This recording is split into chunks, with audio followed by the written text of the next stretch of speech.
내일은 박근혜 대통령 취임 4주년을 맞는 날입니다. 박 대통령은 한간에 떠도는 하야설을 일축하고 헌재 출석을 고심 중인 것으로 알려졌습니다. 사회부 배혜림 법조팀장과 자세한 얘기 나눠보겠습니다. 배 팀장 어서 오십시오. 네. 자, 최종 변론기일이 이제 진짜 얼마 남지 않았는데요. 자, 대통령 측과 대리인단 그리고 헌법재판소까지 여러 가지 변수들이 난립하고 있다고 하는데 어떤 상황인지 좀 정리해 주십시오. 네, 먼저 대법원부터 얘기를 해보겠습니다. 네. 오늘 대법원은 이정미 헌법재판관의 후임을 지명하겠다 이렇게 밝혔습니다. 그렇죠. 어쩌면 아주 당연한 이야기인데 네. 이걸 가지고 오늘 대법원과 헌재가 하루 종일 시끄러웠습니다. 네. 왜냐하면요, 대통령 대리인단이 이정미 재판관의 후임이 정해질 때까지 탄핵 심판을 늦춰야 한다. 또 지연 전술을 썼기 때문입니다. 네. 이 대법원은 탄핵 심판 절차에 지장을 주지 않겠다. 이렇게 밝히면서 억측을 삼가달라고 당부를 했고요. 헌재도 나서서 탄핵 심판은 이정미 재판관 후임 지명과 무관하게 진행될 것이라고 정리를 하고 난 뒤에야 잠잠해졌습니다. 이 무슨 이유를 들어서건 탄핵 심판을 지연시키려는 대통령 측의 전략 탓에 네. 이 국가기관들이 아주 소모적인 논쟁을 해야 했습니다. 배 팀장, 네. 대통령 변호인단 이 전원 사퇴할 수 있다. 이런 가능성이 자꾸 나오고 있는데 네. 자, 수사기간 만료를 앞둔 28일이죠. 박영수 특검팀도 사퇴한다. 이런 얘기가 나오고 있다는데 사실입니까? 네, 그 얘기는 오늘 더불어민주당의 조웅천 의원이 아침 라디오 프로그램에서 한 말이 불씨가 됐습니다. 네. 먼저 들어보시겠습니다. 아니, 방법이 하나 있기는 한데, 박영수 특검이 자진 사퇴를 하면 그 상태로 정지가 됩니다.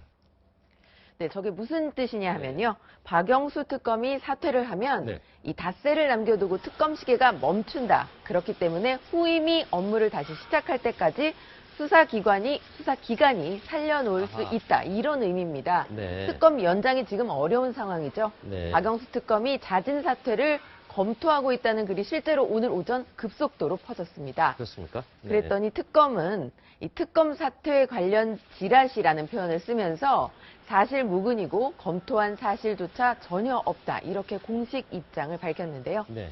탄핵 선고 시점이 가까워질수록 이 대법원과 특검 그리고 대통령의 선택지를 두고 극단적인 관측들이 언급되면서 총체적으로 난기류에 휩싸인 모습입니다.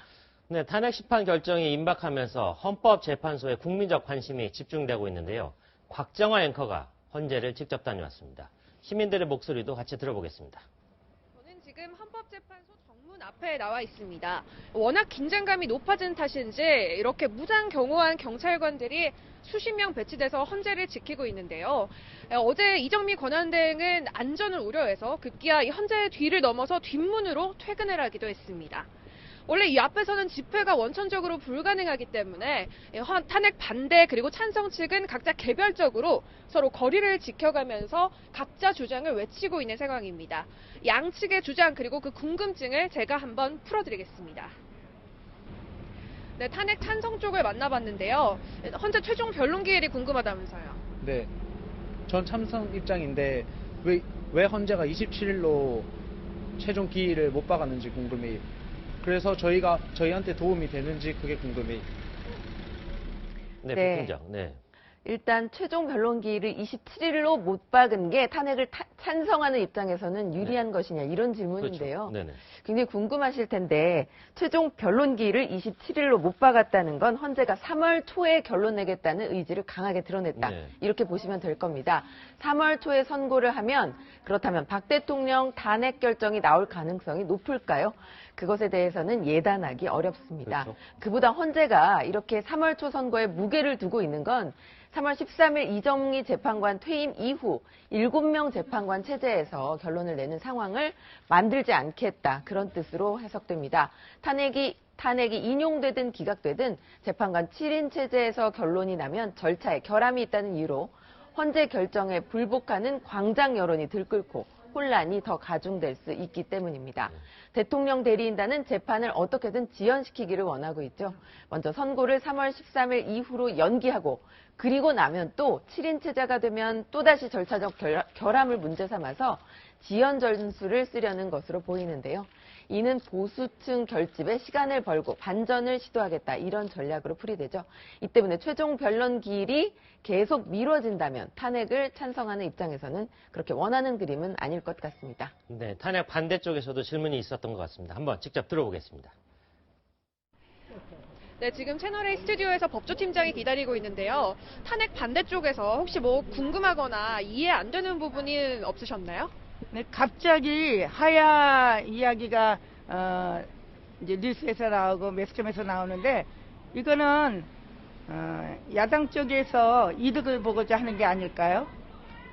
야, 배 팀장. 네. 그러니까 하야라는 얘기는 야당이 정략적으로 흘리는 그런 마타도다 뭐 이런 질문 아니겠습니까? 어떻습니까? 네, 이른바 친박 의원들이 그런 시각을 갖고 있는 것 같습니다.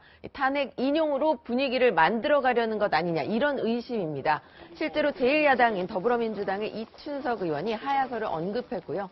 바른정당의 김무성 의원도 하야설을 언급했죠. 하지만 최초로 이 하야에 대해서 공개 언급한 건 여당인 자유한국당의 정우택 원내대표였습니다.